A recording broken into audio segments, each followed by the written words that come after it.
If I were to rank my worst witnesses, it would be Brown Mkhotsi at the bottom, then Dr. Imogen Mashazi second. Really? Wow. Oh, she was bad. Yeah. Oh my.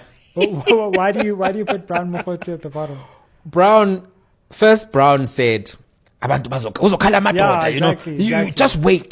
Just wait. I'm going to explain everything. He made it seem as if he's waiting for the commission. Just give me a chance. Yeah. Right? And so that was the first thing, is that he set the expectation so high for himself. Then we go to now level number 2.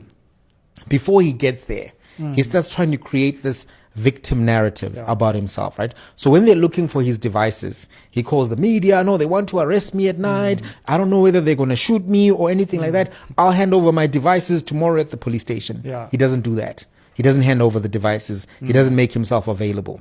Then he shows up again saying, my car has been shot. And we semi-believe him. We give him benefit of the doubt. But then we see the footage. Then, the cops invite everybody. They put those wire cables or plastic cables that they put in those bullet hole things to show the trajectories.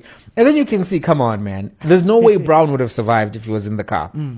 Then you get witnesses saying, I saw somebody step out of the car and shoot this car. Never mind the fact that the car has got tires that look like they've been on the road for 20 years. This is a guy who purportedly lives in Northwest, is driving up and down from Northwest to Johannesburg. Now, if you think about, I've seen the roads in Khanyisa, other parts of that side of Northwest, you cannot be driving around Northwest with those tires that Brown Mkhotsi was claiming were on his vehicle. Never mind the value of the vehicle itself. It felt very much like a billionaire who passed away on the way to the airport, and then we were told that, look at this Corolla that the billionaire was driving, and you must trust and believe that the billionaire now has passed on, even though we're dancing at his funeral. So all of that, I think, just brought a lot of drama to his performance. Then he comes in, and then he starts off with CIA. I mean, opening move. You're doing Petrov defense, you're doing whatever you're doing. Your opening move, your opening salvo is to say King Msizulu is CIA. General Mkhwanazi is CIA. Of all the preposterous things you could have started with, he already lost all credibility from there.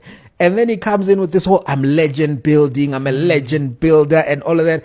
And by the time Advocate Chaskalson really gets into it, you can see that this guy is crumbling. Now at some point he's even complaining, no, commissioners, am I being called a professional liar? What is this? What's going on here? And so the whole testimony that he gave, to me, made him somebody who was obviously lying, whose contradictions could not act.